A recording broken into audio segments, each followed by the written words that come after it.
എല്ലാവർക്കും നമസ്കാരം. നമ്മുടെ രണ്ടാമത്തെ ദിവസത്തെ EVS ക്ലാസ് ആണ് നടക്കാൻ പോകുന്നത്. മൊത്തം നമ്മൾ 7 ദിവസം കൊണ്ട് EVS കംപ്ലീറ്റ് ചെയ്യാനാണ് നമ്മൾ പ്ലാൻ ഇട്ടിരിക്കുന്നത്. അതിൽ രണ്ടാമത്തെ ദിവസത്തെ ക്ലാസ് ആണ് ഇന്ന് നടക്കാൻ പോകുന്നത്. ഇന്നലെ നിങ്ങൾ പഠിച്ച് കൃത്യം 8:58 ആയപ്പോൾ നിങ്ങൾ പോകേണ്ട വന്നു. അതുകൊണ്ട് നിങ്ങൾക്ക് അതിന്റെ ബാക്കിയായിട്ടായിരിക്കും ഇന്ന് ക്ലാസ്സുകൾ എടുക്കുക. എല്ലാവരും പഠിക്കുന്നുണ്ട് എന്ന് കരുതുന്നു. നിങ്ങൾ ആരും ഈ പറയുന്ന മൈക്ക് ഓൺ ആക്കിയിട്ട് മറ്റുള്ളവർക്ക് ബുദ്ധിമുട്ടുണ്ടാക്കാതിരിക്കും എന്ന് പ്രതീക്ഷിക്കുന്നു. നമുക്ക് നമ്മുടെ ക്ലാസ്സിലേക്ക് കടക്കാം. അഖില ടീച്ചറെ തുടങ്ങിയാലോ? തുടങ്ങാം സർ. ശരി ടീച്ചർ. എല്ലാവർക്കും നമസ്കാരം. പുതിയ ക്ലാസ്സിലേക്ക് എല്ലാവർക്കും സ്വാഗതം. നമ്മൾ ഇന്നലെ ഫസ്റ്റ് എയ്ഡ് എന്ന് പറയുന്ന ടോപ്പിക്കിന്റെ ഏത് ഭാഗം എത്തിയപ്പോഴാണ് നമ്മൾ ക്ലാസ് നടത്തിയത്?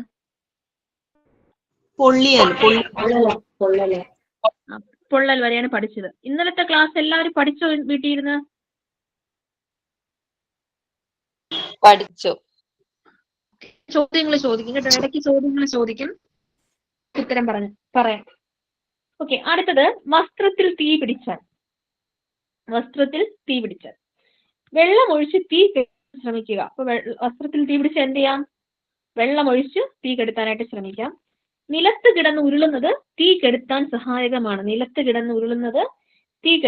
സഹായകമാണ്.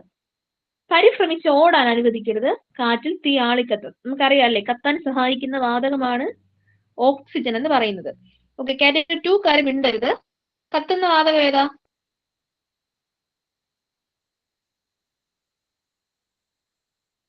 ഉത്തരം തെറ്റിയാലും കുഴപ്പമില്ല. പറഞ്ഞോളൂ. ഓക്സിജൻ. കത്താൻ സഹായിക്കുന്ന വാതകമാണ് ഓക്സിജൻ. കത്താൻ സഹായിക്കുന്ന വാതകം ഹൈഡ്രജൻ ആണ് കേട്ടോ. തെറ്റിപ്പോവരുത്, നോട്ട് ചെയ്ത് വെച്ചോളണം ഇപ്പൊ തന്നെ. കത്തുന്ന വാതകം ഹൈഡ്രജൻ, കത്താൻ സഹായിക്കുന്ന വാതകം ഓക്സിജൻ. കത്തുന്ന വാതകം ഹൈഡ്രജൻ, കത്താൻ സഹായിക്കുന്ന വാതകം ഏതാ? ഓക്സിജൻ. ഇപ്പൊ നമ്മൾ തീ പിടിക്കുന്ന സമയത്ത് പേടിച്ച് ഓടുന്ന സമയത്ത് എന്ത് ചെയ്യും? നല്ല രീതിയിൽ ഓക്സിജൻ. മൈക്ക് ഓഫ് ചെയ്യണേ, ഓണാക്കി വെച്ചിരിക്കുന്നവരെ. ഓക്കെ, അപ്പോ ഓടുന്ന സമയത്ത് എന്ത് ചെയ്യും? നല്ല രീതിയിൽ ഓക്സിജന്റെ ലഭ്യത ഉണ്ടാകും, അപ്പോ ആളിക്കത്തും. പിന്നെ നമുക്ക് ചെയ്യാൻ പറ്റുന്നത് കട്ടിയുള്ള പുതപ്പോ ചാക്കോ കൊണ്ട് പെട്ടെന്ന് പൊതിയുക എന്നുള്ളതാണ്. ആ സമയത്തും സംഭവിക്കുന്നത് എന്താണ്? നമ്മൾ പൊതിയുമ്പോഴേക്കും അവിടെയുള്ള ഓക്സിജന്റെ ലഭ്യത കുറയുന്നു. തറയിൽ കിടന്ന് ഉരുളുമ്പോൾ സംഭവിക്കുന്നത് അത് തന്നെയാണ്. അപ്പോൾ വസ്ത്രത്തിൽ തീ പിടിച്ചാൽ എന്താ? വെള്ളമൊഴിച്ച് തീ കെടുത്താൻ ശ്രമിക്കാം. നിലത്ത് കിടന്ന് ഉരുളുന്നത് തീ കെടുത്താൻ സഹായിക്കും. പരിഭ്രമിച്ച് ഓടാൻ അനുവദിക്കരുത്. എന്ത് ചെയ്യും? കാറ്റിൽ തീ ആളിക്കത്തും. കട്ടിയുള്ള പുതപ്പോ ചാക്കോ കൊണ്ട് പെട്ടെന്ന് പൊതിയാം. പാമ്പ് കടി ഏറ്റയാൾക്ക് കൊടുക്കുന്ന പ്രഥമ ശുശ്രൂഷ എന്ന് പറഞ്ഞാല്, ഒന്നാമതായിട്ട് പാമ്പ് കടി ഏറ്റയാളെ സമാധാനിപ്പിക്കുക എന്നുള്ളതാണ്. പൊതുവെ പാമ്പ് കടിച്ച ഒരാളെ കാണുമ്പോൾ അയ്യോ പാമ്പ് കടിച്ചോ എന്ന് ചോദിച്ച് കൂടെ നിൽക്കുന്നവരെല്ലാരും കൂടെ നിലവിളിക്കും. ഇത് കേൾക്കുമ്പോ തന്നെ പാമ്പ് കടി ഏറ്റ ആളുടെ ജീവൻ പോവും. പേടിക്കുന്ന സമയത്ത് എന്താ സംഭവിക്കുന്നത്? നമ്മുടെ ഹാർട്ട് ബീറ്റ് കൂടും, ശ്വാസകോശം എന്ത് ചെയ്യും? വികസിക്കും, നമ്മുടെ ബ്ലഡ് സർക്കുലേഷൻ കൂടും. പേടിക്കുന്ന സമയത്ത് ഈ പാമ്പിന്റെ വിഷം പെട്ടെന്ന് നമ്മുടെ ശരീരത്തിന്റെ ഭാഗങ്ങളിലോട്ടും ബ്രെയിനിലോട്ടും എത്താനുള്ള സാധ്യത കൂടുതലാണ് അല്ലെ? അപ്പൊ അതുകൊണ്ട് പാമ്പ് കടിയേറ്റ ആളെ ഇനി നല്ല വിഷമുള്ള പാമ്പാണ് കടിച്ചത്, അയാൾ മരിച്ചു പോകും നമുക്ക് തോന്നിയാലും പറയണം അതിനൊക്കെ ഒരു കുഴപ്പമില്ല, അത് നീർക്കോലി ആയിരിക്കും എന്ന് പറഞ്ഞ് സമാധാനിപ്പിക്കണം. ഓക്കെ, പേടിപ്പിക്കരുത്. പാമ്പ് കടിച്ച ആളെ ഓടാനോ നടക്കാനോ അനുവദിക്കരുത്. പാമ്പ് കടിയേറ്റ ആളെ എന്ത് ചെയ്യരുത്? ഓടാനോ നടക്കാനോ ഒന്നും അനുവദിക്കരുത്. കടിയേറ്റ ഭാഗം വൃത്തിയായിട്ട് കഴുകുക. കടിയേറ്റ ഭാഗം താഴ്ത്തി വെക്കാനായിട്ട് ശ്രദ്ധിക്കുക. എത്രയും വേഗം വൈദ്യസഹായം ലഭ്യമാക്കുക. പിന്നെ നമ്മൾ എപ്പോഴും ഓപ്ഷനിൽ കാണുന്ന ഒരു പോയിന്റ് ആണ്, പാമ്പ് കടി ഏറ്റതിന് മുകളിൽ ഭാഗത്തായിട്ട് ഒരു കയർ കൊണ്ടോ തുണി കൊണ്ടോ മുറുക്കി കെട്ടുക. ഓക്കെ, അതും നമ്മുടെ ഓപ്ഷൻസിനകത്ത് വരുന്ന ഒരു കാര്യമാണ്, അതുകൂടെ ഒന്ന് ഓർക്കുക. ഇനി പാമ്പുകളിലെ വിഷമുള്ളതും വിഷമില്ലാത്തതും ഉണ്ട്. ഏത് പാമ്പാണ് കടിച്ചത് എന്ന് മനസ്സിലായി കഴിഞ്ഞാൽ ഡോക്ടറിനോട് അതുകൂടെ പറഞ്ഞു കഴിഞ്ഞാൽ ഈസി ആയിട്ട് പാമ്പ് കടിച്ചാലാണ് കെട്ടരുത് എന്ന് പറയേണ്ടത്. സത്യാവസ്ഥ എന്താണ്? പാമ്പ് കടിച്ചാൽ കെട്ടരുത് എന്ന് തന്നെയാണ്. പാമ്പ് കടി ഏറ്റു കഴിഞ്ഞാൽ അതിന് മുകളിലായിട്ട് കെട്ടരുത് എന്ന് തന്നെയാണ് പറയുന്നത്. പക്ഷെ ഇപ്പോഴും നമ്മുടെ പരീക്ഷകളിൽ ശരി ഉത്തരമായിട്ട് വരുന്ന ഒരു ഓപ്ഷൻ കെട്ടണം എന്നാണ്. അതുകൊണ്ട് നമ്മൾ കെട്ടണം എന്ന് തന്നെ പഠിക്കണം കേട്ടോ. ടെക്സ്റ്റ് ബുക്കിനകത്ത് ആ ഒരു പോയിന്റ് ഇല്ല, പക്ഷെ ഇപ്പോഴും വരുന്ന ക്വസ്റ്റ്യൻസിനകത്ത് പാമ്പ് കടിയേറ്റതിന്റെ മുകൾ ഭാഗത്തായിട്ട് കെട്ടണം എന്നതാണ് ശരി ഉത്തരമായിട്ട് പറയുന്നത്. അതുകൊണ്ട് അത് ശരി ഉത്തരമായിട്ട് തന്നെ നിങ്ങൾ പഠിക്കുക, നമ്മുടെ ആൻസർ കീ അങ്ങനെ ആയതുകൊണ്ട്. ഓക്കെ, അപ്പം കടിച്ച പാമ്പിന് തിരിച്ചറിയുന്നത് എന്ത് ചെയ്യും? ചികിത്സ എളുപ്പമാക്കാനായിട്ട് സഹായിക്കും. ഇനി വെള്ളത്തിൽ വീണുണ്ടാകുന്ന അപകടങ്ങൾ. നമ്മൾ ഒരുപാട് ന്യൂസ് തൊണ്ടയിൽ ഭക്ഷണം കുടുങ്ങി എന്ന് കേൾക്കുന്ന പോലെ തന്നെ നമ്മൾ കേൾക്കുന്ന അപകടമാണ് ഈ വെള്ളത്തിൽ വീണുണ്ടാകുന്ന അപകടങ്ങൾ. ഈ കൊച്ചു കുട്ടികളായാലും യൂത്ത് ആയിട്ടുള്ള ആൾക്കാരായാലും യൗവനത്തിലുള്ള ആൾക്കാരായാലും പെൺകുട്ടികളായാലും ആൺകുട്ടികളായാലും ഈ വിനോദസഞ്ചാരത്തിനൊക്കെ പോയി വെള്ളത്തിൽ വീണ് അപകടത്തിൽപ്പെടുന്ന ന്യൂസുകൾ നമ്മൾ മിക്കപ്പോഴും ഒക്കെ അറിയുന്നതാണ് അല്ലെ. അപ്പോൾ ഇത്തരം സാഹചര്യങ്ങളിൽ നമ്മൾ അറിയുന്ന ഒരു കാര്യമുണ്ട്, വെള്ളത്തിൽ വീണയാളെ രക്ഷിക്കാൻ പോയ ആൾ മരണപ്പെട്ടു എന്ന് നമ്മൾ അറിയാറുണ്ട്. അപ്പോൾ വെള്ളത്തിൽ വീണുണ്ടാകുന്ന അപകടങ്ങളിൽ നീളമുള്ള കയറോ തുണിയോ തടിക്കഷ്ണോ ഒക്കെ ഇട്ടുകൊടുത്ത് നമുക്ക് അപകടത്തിൽപ്പെട്ട ആളെ എന്ത് ചെയ്യാൻ പറ്റും? രക്ഷിക്കാം, കരയിൽ എത്തിക്കാൻ വേണ്ടിയിട്ട് ശ്രദ്ധിക്കാം. ഇനി വെള്ളത്തിൽ മുങ്ങിപ്പോയ ആളെ രക്ഷിക്കുമ്പോൾ നമ്മൾ സ്വന്തം രക്ഷ ശ്രദ്ധിക്കണം, അല്ലെങ്കിൽ രക്ഷിക്കാൻ പോയ ആളെ രക്ഷിക്കാൻ അടുത്ത ആൾ പോവേണ്ടി വരും.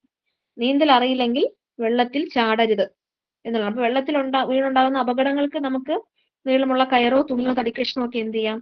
ഇട്ടുകൊടുത്ത് അയാളെ രക്ഷപ്പെടുത്താം. ഇനി വൈദ്യുതാഘാതം ഏൽക്കുമ്പോൾ കൊടുക്കേണ്ട പ്രധാന സൂചന, ഷോക്ക് അടിക്കുന്നത് അല്ലെ. വൈദ്യുതാഘാതം ഏൽക്കുന്നതിന്റെ ഫലമായിട്ട് ശരീര താപനില കുറയുകയും രക്തത്തിന്റെ വിസ്കോസിറ്റി കൂടി രക്തം കട്ടപിടിക്കുകയും ചെയ്യുന്നു. കൂടാതെ ശരീരം ചുരുങ്ങുന്നു. വൈദ്യുതാഘാതം ആരെങ്കിലും നമ്മുടെ ക്ലാസ്സിലുണ്ടെങ്കിൽ നമ്മൾ കയ്യിലാണ് വൈദ്യുതാഘാതം ഏൽക്കുന്നതെങ്കിൽ എന്താ അനുഭവപ്പെടുന്നത്? നമുക്ക് ഉണ്ടോ അങ്ങനെ ആർക്കെങ്കിലും വൈദ്യുതാഘാതം? തരിപ്പ് പോലെ വരും. ടീച്ചറെ, സാർ നെറ്റ്വർക്ക് എന്തെങ്കിലും പ്രശ്നമുണ്ടോ? ഇടക്കിടക്ക് കട്ടായി പോകുന്നുണ്ട്. ഇല്ല, ഇടക്കിടക്ക് വിട്ടു പോകുന്നുണ്ട്.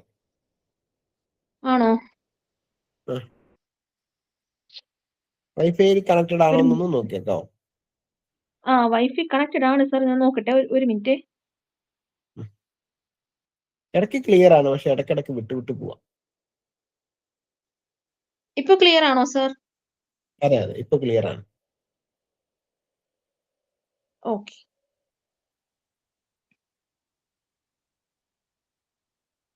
ഇപ്പൊ നിങ്ങൾ വോയിസ് ബ്രേക്ക് ആവുന്നുണ്ടെങ്കിൽ നിങ്ങൾക്ക് പറയാം കേട്ടോ. Network okay. അപ്പൊ ഞാൻ ഇതിന് മുന്നേ പറഞ്ഞതൊന്നും കേൾക്കാൻ പറ്റിയില്ലേ സാർ? ഇടയ്ക്ക് മുറിഞ്ഞു പോകുന്നുണ്ട് സൗണ്ട്. ഇല്ല, കുഴപ്പമില്ല, കൃത്യമായിട്ട് കേൾക്കാൻ പറ്റുന്നുണ്ടായിരുന്നു. പക്ഷെ സൗണ്ട് ഇപ്പൊ ഓക്കെയാണ്. ഓക്കെ, ബ്രേക്ക് ആവുന്നെങ്കിൽ ഒന്ന് പറയണേ. ഓക്കെ, വൈദ്യുതാഘാതം ഏൽക്കുമ്പോൾ നമ്മൾ കൊടുക്കേണ്ട പ്രഥമ ശുശ്രൂഷ. ഞാൻ ചോദിച്ചത് വൈദ്യുതാഘാതം, ഒരാൾ ഉത്തരം പറഞ്ഞല്ലേ, വൈദ്യുതാഘാതം ഏൽക്കുമ്പോൾ കൈക്കൊരു തരിപ്പ്, മരവിപ്പ് പോലുള്ള ഒരു അവസ്ഥയാണ് നമുക്ക് തോന്നുന്നത്. അപ്പോൾ എന്തുകൊണ്ടാണ് നമുക്ക് വൈദ്യുതാഘാതം ഏൽക്കുന്ന ഏത് കയ്യിലാണോ കാലിലാണോ ഏത് ഭാഗത്താണോ അവിടെ ഒരു മരവിപ്പ് അനുഭവപ്പെടും, നമുക്കൊരു കൈ തരിപ്പ് പോലെയൊക്കെ ഫീൽ ചെയ്യും. അപ്പൊ എന്തുകൊണ്ടാണ് ഇത് സംഭവിക്കുന്നതെന്ന് വെച്ചാൽ നമുക്ക് നമ്മുടെ ശരീരത്തിന് ഒരു നോർമൽ ടെമ്പറേച്ചർ ഉണ്ട്. ഈ ശരീര താപനില കുറയും. താപനില കുറയുമ്പോൾ രക്തത്തിന്റെ വിസ്കോസിറ്റി കൂടും. ഈ വിസ്കോസിറ്റി എന്ന് പറയുന്ന ടേം കാറ്റഗറി 2 പഠിച്ച ആൾക്കാർ ആരെങ്കിലും ഉണ്ടെങ്കിൽ എന്താണ് വിസ്കോസിറ്റി എന്നൊന്ന് പറഞ്ഞേ.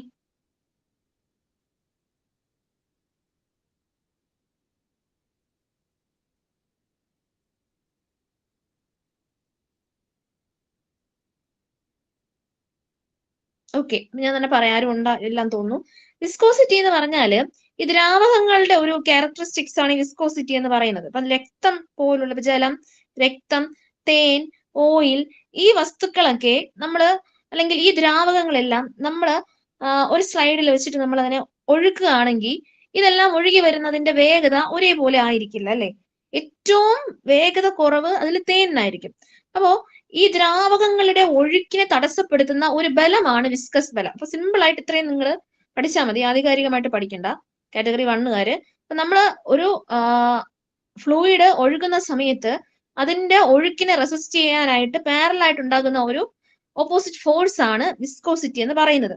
നമ്മുടെ ശരീരത്തിലെ രക്തത്തിന് ഒഴുകുന്ന ഒരു വേഗതയുണ്ടല്ലേ, ഈ ഷോക്ക് അടിക്കുന്ന സമയത്ത് ശരീര താപനില കുറയുകയും രക്തത്തിന്റെ വിസ്കോസിറ്റി കൂടുകയും ചെയ്യും. ഇപ്പൊ ഷോക്ക് അടിക്കുമ്പോൾ മാത്രമല്ല, പൊതുവേ നമ്മുടെ ശരീരത്തിന് മരവിപ്പ് അനുഭവപ്പെടുന്ന സമയത്ത് നമ്മൾ നന്നായിട്ട് കൈ തിരുമി ചൂട് പിടിപ്പിക്കാറുണ്ട്. മരവിക്കുന്ന അല്ലെങ്കിൽ ഈ ഒരു മരവിപ്പ് ഉണ്ടാകുമ്പോൾ കൈ തണുക്കുമല്ലേ, ബോഡിയുടെ ടെമ്പറേച്ചർ കുറയും. അപ്പോ എന്തുകൊണ്ടാണ് ഈ കൈ തിരുമേണ്ട അവസ്ഥ വരുന്നതെന്ന് വെച്ചാൽ രക്തത്തിന്റെ വിസ്കോസിറ്റി കൂടുന്നത് കൊണ്ടാണ്. രക്തത്തിന്റെ വിസ്കോസിറ്റി കൂടിക്കഴിഞ്ഞാൽ രക്തം കട്ട പിടിക്കുന്ന അവസ്ഥ വരും. കൂടാതെ ശരീരത്തിലെ പേശികൾ ചുരുങ്ങും. രക്തം കട്ട പിടിച്ചു കഴിഞ്ഞാൽ ഹാർട്ട് അറ്റാക്ക് ഉണ്ടാവും. രക്തകട്ട ഹാർട്ടിൽ എത്തിക്കഴിഞ്ഞാൽ ഹാർട്ട് അറ്റാക്ക് ഉണ്ടാകും. ഓക്കെ, അപ്പൊ ശരീരത്തിലെ പേശികൾ ചുരുങ്ങും. അപ്പം നമ്മൾ ആദ്യം ചെയ്യേണ്ട പ്രഥമ ശുശ്രൂഷ എന്ന് പറയുന്നത് ഷോക്ക് ഏറ്റയാളും വൈദ്യുത കമ്പി തമ്മിലുള്ള ബന്ധം വിച്ഛേദിക്കുക എന്നുള്ളതാണ്. അല്ലെങ്കിൽ പ്രഥമ ശുശ്രൂഷ നൽകാൻ പോകുന്ന ആൾക്കും ഷോക്ക് ഏൽക്കുക, സ്വിച്ച് ഓഫ് ചെയ്യുക എന്നുള്ളതാണ്. പിന്നെ ഉള്ളത് ശരീര താപനില വർദ്ധിപ്പിക്കുക, ശരീരം തിരുമി ചൂട് പിടിപ്പിക്കുക. അപ്പൊ ഷോക്ക് ഏറ്റ് കഴിഞ്ഞാൽ എന്ത് ചെയ്യുക, ശരീരം തിരുമി ചൂട് പിടിപ്പിക്കുക. കൃത്രിമ ശ്വാസോച്ഛ്വാസം നൽകുക. ഓക്കെ, ശരീരം തിരുമി ചൂട് പിടിപ്പിക്കാൻ ശ്രമിച്ചിട്ടും ബോധമൊന്നും വന്നില്ല എന്നുണ്ടെങ്കിൽ കൃത്രിമ ശ്വാസോച്ഛ്വാസം നൽകാനായിട്ട് ശ്രമിക്കാം. മസിലുകളൊക്കെ തിരുമി പൂർവ്വസ്ഥിതിയിലാക്കുക. കയ്യിലെയും കാലിലേക്ക് മസിൽസ് ഒക്കെ നല്ലപോലെ മസാജ് ചെയ്ത് പഴയതുപോലെ ആക്കാനായിട്ട് ശ്രമിക്കാം. ഇനി ഹൃദയം പ്രവർത്തിപ്പിക്കാനുള്ള പ്രഥമ ശുശ്രൂഷ ആരംഭിക്കുക. നെഞ്ചിൽ ക്രമമായി ശക്തിയായി അമർത്തി CPR കൊടുക്കാം. ഹൃദയം പ്രവർത്തിപ്പിക്കാനുള്ള പ്രഥമ ശുശ്രൂഷ കൊടുക്കാം. പിന്നെ ഉള്ളത് എത്രയും പെട്ടെന്ന് അടുത്തുള്ള ആശുപത്രിയിൽ എത്തിക്കുക എന്നുള്ളതാണ്. ഇപ്പോ ഷോക്ക് അടിച്ച് വളരെ വലിയ അപകടം ഒക്കെ ഉണ്ടാവാറുണ്ടല്ലോ. 11 kV ലൈനിലൊക്കെ തൊട്ട് സ്പോട്ടില് സ്കൂളിൽ ഒരു കുട്ടി മരിച്ചു പോയ ന്യൂസ് ഒക്കെ നമ്മൾ കണ്ടിട്ടുള്ളതാണ്. അപ്പോൾ അത്തരം സാഹചര്യങ്ങൾ, അത്രയും ഹെവി ആയിട്ടുള്ള ആക്സിഡൻസിൽ നമുക്കൊന്നും ചിലപ്പോൾ ചെയ്യാൻ പറ്റിയെന്ന് വരില്ല. പക്ഷേ സ്കൂളുകളിലായാലും അല്ലാതെയുള്ള സ്ഥലങ്ങളിലായാലും ഷോക്ക് ഏറ്റ് ബോധം കെട്ട് കിടക്കുന്ന ഒരാൾക്ക് ഈ പറയുന്ന പ്രഥമ ശുശ്രൂഷകൾ നൽകി കഴിഞ്ഞാൽ അയാളെ രക്ഷപ്പെടുത്താനായിട്ട് നമുക്ക് പറ്റും.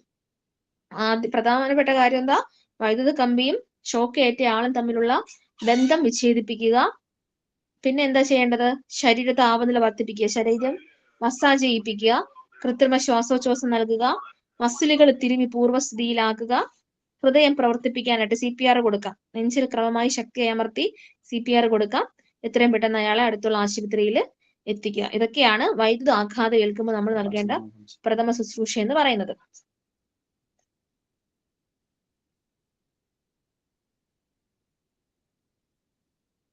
ഓക്കെ, ഒരാൾ പറഞ്ഞേ, എന്താണ് നമ്മൾ വൈദ്യുതാഘാതം ഏൽക്കുമ്പോൾ കൊടുക്കേണ്ട പ്രഥമ ശുശ്രൂഷ എന്ന് പറയുന്നത്?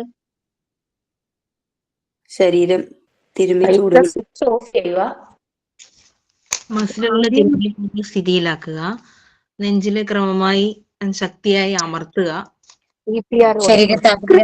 ശ്വാസോച്ഛ്വാസം നൽകുക, ഹൃദയം പ്രവർത്തിക്കാനുള്ള പ്രഥമ ശുശ്രൂഷ നൽകുക, എത്രയും പെട്ടെന്ന് ആസ്പത്രിയിൽ എത്തിക്കുക, വൈദ്യുതി കമ്പിയും ഷോക്കേറ്റ് ആളും തമ്മിലുള്ള ബന്ധം വിച്ഛേദിപ്പിക്കുക.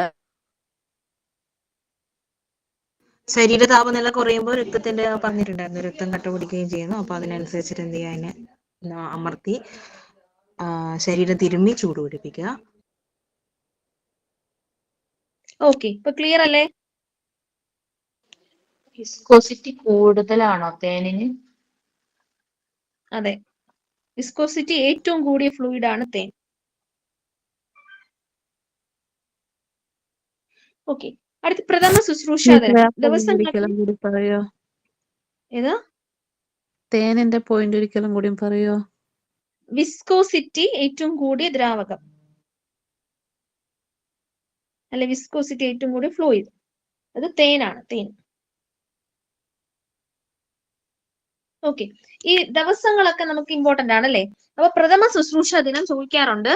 അപ്പൊ നമ്മൾ പ്രഥമ ശുശ്രൂഷ ദിനം ആചരിക്കുന്നത് എന്തിനാണെന്ന് വെച്ചാല് പ്രഥമ ശുശ്രൂഷയുടെ പ്രാധാന്യം ബോധ്യപ്പെടുത്തുന്നതിന് വേണ്ടിയിട്ടാണ്. നമ്മൾ ഇന്നലത്തെ ക്ലാസ്സിൽ പറഞ്ഞായിരുന്നു എന്ത് വേണ്ടിയിട്ടാണ് നമ്മൾ പ്രഥമ ശുശ്രൂഷ കൊടുക്കുന്നത് എന്നൊക്കെ. പ്രഥമ ശുശ്രൂഷയുടെ പ്രഥമ, ദ്വിതീയ, തൃതീയ ലക്ഷ്യം എന്താ?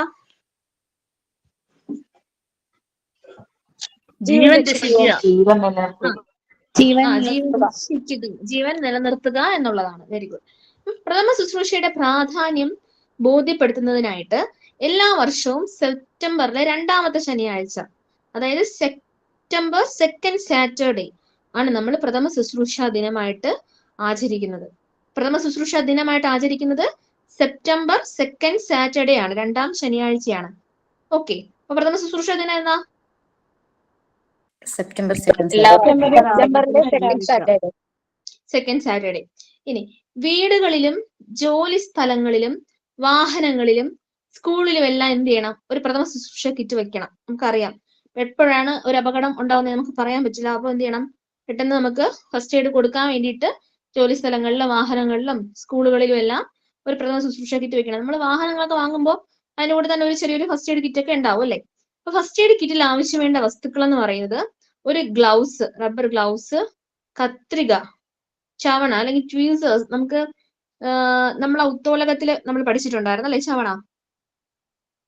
പിന്നെ ഉള്ളത് സൂചി, തെർമോമീറ്റർ, വിവിധ തരം ബാൻഡേജുകള്, പരുത്തി അതായത് കോട്ടൺ, പഞ്ഞി, നല്ല വൃത്തിയുള്ള തുണി, അണുനാശിനി, സോപ്പ്, CPR മാസ്ക്, ഈ വക കാര്യങ്ങളൊക്കെ നമുക്ക് എന്ത് ചെയ്യാം? ഫസ്റ്റ് എയ്ഡ് കിറ്റിൽ ഉൾപ്പെടുത്താം. ഗ്ലൗസ്, കത്രിക, ചവണ, സൂചി, തെർമോമീറ്റർ, വിവിധതരം ബാൻഡേജസ്, പരുത്തി, പഞ്ഞി, കോട്ടൺ, വൃത്തിയുള്ള തുണി, അണുനാശിനി, സോപ്പ്, CPR മാസ്ക് ഒക്കെ നമുക്ക് എന്ത് ചെയ്യാം? ഒരു ഫസ്റ്റ് എയ്ഡ് കിറ്റിനകത്ത് ഇൻക്ലൂഡ് ചെയ്യിക്കാവുന്നതാണ്. ഓക്കെ, അപ്പൊ ഇത്രയേ ഉള്ളൂ പ്രഥമ ശുശ്രൂഷ. നമുക്ക് അടുത്ത് പഠിക്കാനായിട്ട് പോകുന്ന ടോപ്പിക്കാണ് എക്കോസിസ്റ്റം.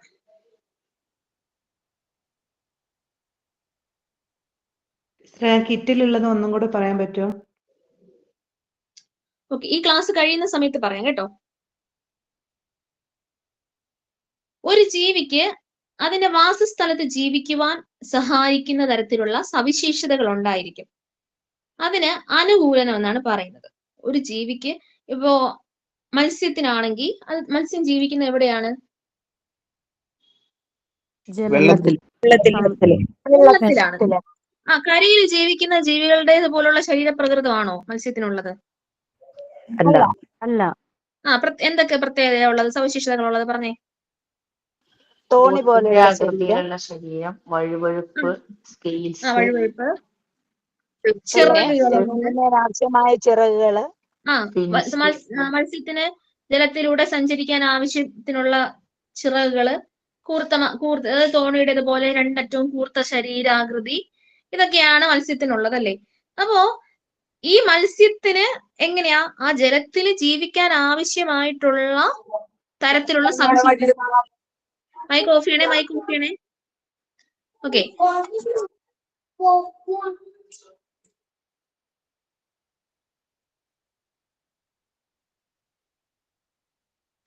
ഓക്കെ. അപ്പൊ ഒരു ജീവിക്ക് അതിന്റെ വാസസ്ഥലത്ത് ജീവിക്കുവാൻ സഹായിക്കുന്ന തരത്തിലുള്ള സവിശേഷതകൾ ഉണ്ടായിരിക്കും. മത്സ്യത്തിന് വെള്ളത്തിൽ ജീവിക്കുന്ന തരത്തിലുള്ള സവിശേഷതകളാണ് ഉള്ളത്. ഇപ്പോ ഒരു മുയലിനെ പിടിച്ചുകൊണ്ട് വെള്ളത്തിലിട്ട് കഴിഞ്ഞാൽ സർവൈവ് ചെയ്യാൻ പറ്റുമോ? ചത്തുപോകും. അതിന് കരയിൽ ജീവിക്കുന്ന തരത്തിലുള്ള ശരീരപ്രകൃതവും മറ്റുമാണ് ഉള്ളത് അല്ലെ? അല്ലെങ്കിൽ അതിനുള്ള സവിശേഷതകളാണ് അതിനുള്ളത്. അപ്പൊ ഇത്തരം സവിശേഷതകളെ, ഇതിന് സഹായിക്കുന്ന സവിശേഷതകളെ അനുകൂലനം, അഡാപ്റ്റേഷൻ എന്നാണ് പറയുന്നത്. ഒരു ജീവിക്ക് അതിന്റെ വാസസ്ഥലത്ത് ജീവിക്കുവാൻ സഹായിക്കുന്ന തരത്തിലുള്ള സവിശേഷതകൾ ഉണ്ടായിരിക്കും. ഇതിന് എന്ത് പറയും? അനുകൂലനം, അഡാപ്റ്റേഷൻ എന്നാണ് പറയുന്നത്. ഇനി നമ്മള് ഒരു എക്കോസിസ്റ്റം പറയുമ്പോ നമ്മുടെ പ്രകൃതിയിൽ അല്ലെങ്കിൽ നമ്മുടെ ഈ ഒരു യൂണിവേഴ്സിറ്റിയില് ജീവനുള്ള വസ്തുക്കളും ഉണ്ട്, ജീവനില്ലാത്ത വസ്തുക്കളും ഉണ്ട്. ജീവനുള്ള വസ്തുക്കളും ഉണ്ട്, ജീവനില്ലാത്ത വസ്തുക്കളും ഉണ്ട്. ജീവനുള്ള വസ്തുക്കൾ എന്ന് പറയുമ്പോ പറഞ്ഞേ, മനുഷ്യര്, പക്ഷികള്, മൃഗങ്ങള്, സസ്യങ്ങള് ഒക്കെ വരും. ജീവനില്ലാത്ത ഘടകങ്ങളോ? മേശകസേര, മണ്ണ്, സൂര്യപ്രകാശം, വെള്ളം. മണ്ണ്, സൂര്യപ്രകാശം, വെള്ളം, വായു, ഇങ്ങനെയുള്ള ഘടകങ്ങളുണ്ട്. അപ്പം ജീവനുള്ള വസ്തുക്കളെ ജീവീയ ഘടകങ്ങളെന്നും ജീവനില്ലാത്ത വസ്തുക്കളെ അജീവീയ ഘടകങ്ങളെന്നുമാണ് പറയുന്നത്. ജീവനുള്ള വസ്തുക്കളെ ജീവീയ ഘടകങ്ങളെന്നും ജീവനില്ലാത്തവ എന്ത് പറയും? അജീവീയ ഘടകങ്ങളെന്നുമാണ് പറയുന്നത്. ഓക്കെ, ഇപ്പം നമ്മൾ മത്സ്യം എടുത്തു കഴിഞ്ഞാൽ മത്സ്യം എന്ന് പറയുന്നത് എന്തുവാണ്?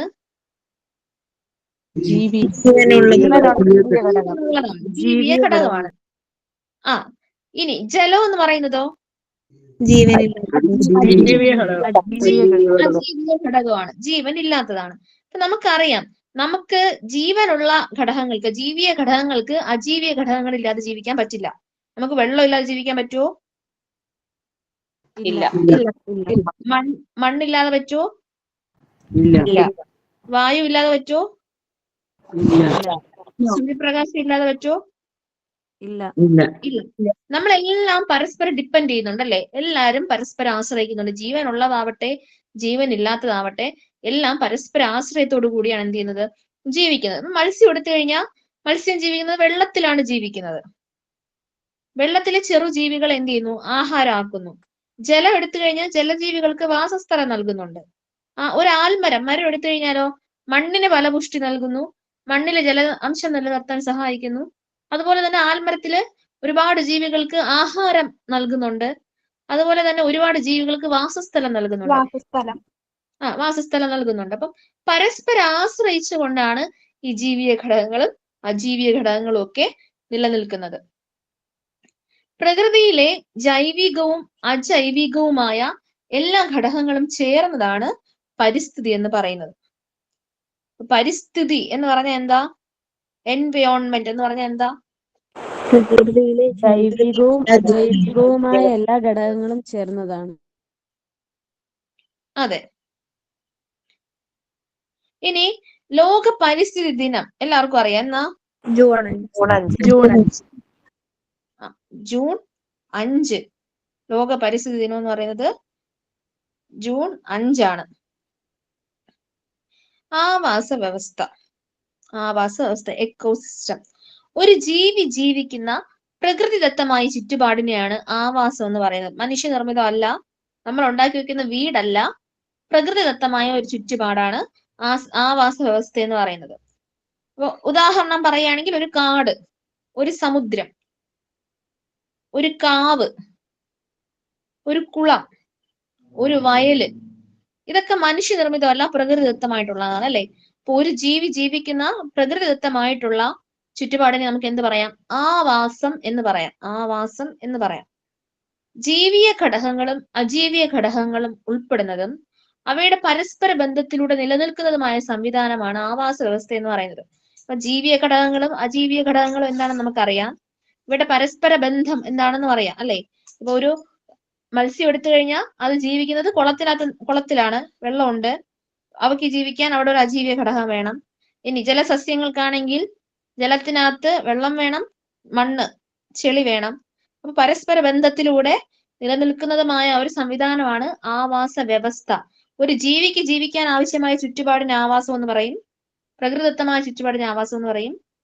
ആ ജീവിയും അവിടെയുള്ള അജീവീയ ഘടകങ്ങളും തമ്മിലുള്ള പരസ്പര ബന്ധത്തോടെ ആശ്രയിച്ച് ജീവിക്കുന്ന ആ ഒരു ചുറ്റുപാടിനെ നമുക്ക് എന്ത് പറയാം?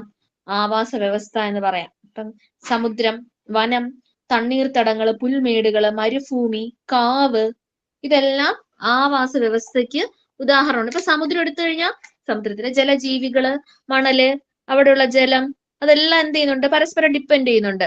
വനം എടുത്തു കഴിഞ്ഞാൽ കാട്, മണ്ണ്, വായു, സൂര്യപ്രകാശം, പക്ഷികള്, സസ്യങ്ങള്, ഇവയെല്ലാം പരസ്പരം ആശ്രയിച്ചാണ് എന്ത് ചെയ്യുന്നത്?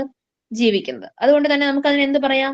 ഒരു ആവാസ വ്യവസ്ഥയാണ്, ഒരു എക്കോസിസ്റ്റം ആണ് എന്ന് പറയാനായിട്ട് പറ്റും. ഇനി ആ ചിത്രം പരിസ്ഥിതി ദിനമല്ലാതെ പരിസര ദിനം വേറുണ്ടോ? രണ്ടും ഒന്ന് തന്നെയാണ്. പരിസ്ഥിതി ദിനവും പരിസര ദിനവും ഒന്ന് തന്നെയാണ് കേട്ടോ. ഒരേ കാര്യത്തിന് തന്നെയാണ് ആ രണ്ട് രീതിയിൽ. നമ്മൾ പരിസരം എന്ന് പറയുന്നത് പരിസ്ഥിതി എന്ന് പറയുന്നത് ഒന്നല്ലേ? പക്ഷെ അതിന്റെ ആൻസർ ജൂൺ 5 അല്ല വന്നത്, അതുകൊണ്ടാണ് ഒരു ക്വസ്റ്റ്യൻ കണ്ടതാണ്, അതുകൊണ്ടാണ് ഡൗട്ട് ഇത് ചെയ്തത്. കഴിഞ്ഞ പ്രാവശ്യത്തെ കേട്ടിട്ട് ക്ലാസ്സിനും ഇതേ ഡൗട്ട് വന്നിട്ടുണ്ടായിരുന്നു. അപ്പൊ ഞാൻ അന്ന് റെഫർ ചെയ്തതാണ്. രണ്ടും ഒന്ന് തന്നെയാണ് കേട്ടോ. നിങ്ങൾ റെഫർ ചെയ്യുമ്പോൾ മറ്റെന്തെങ്കിലും കിട്ടുകയാണെങ്കിൽ പ്ലീസ് ഷെയർ. ഞാൻ നോക്കിയിട്ട് ഞാൻ കണ്ടത് അങ്ങനെയാണ്. അത് കഴിഞ്ഞ പ്രാവശ്യത്തെ ഒരു ഇതിൽ ഇതേ സെയിം ഡൗട്ട് വന്നിട്ടുണ്ടായിരുന്നു. ഓക്കെ, ആ ഒരു ചിത്രം നിങ്ങൾക്ക് ഒരു ചിത്രം കാണുന്നതായിരിക്കും. നിങ്ങളെ ഫോണിൽ സൂം ചെയ്ത് കഴിഞ്ഞാൽ നിങ്ങൾക്ക് വലുതായിട്ട് അത് കാണാൻ പറ്റുമേ. ഒന്ന് സൂം ചെയ്ത് നോക്കണം. അതിൽ എന്തൊക്കെ ജീവികളാണുള്ളത്? പെട്ടെന്നൊന്ന് പറഞ്ഞേ. കൊക്ക്, തവള, കാക്ക, തവള, പാമ്പ്, രണ്ട് പുൽച്ചാടി, ആമ, ഒരു തുമ്പി.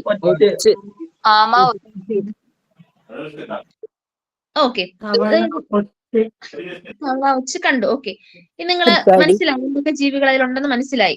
ഇതിൽ ചെറിയ മീനുകൾ ആഹാരമാക്കുന്ന ഏതെല്ലാം ജീവികളുണ്ട് അവിടെ? ചെറിയ മീനുകളെ കഴിക്കുന്നത് തവള, കൊക്ക്,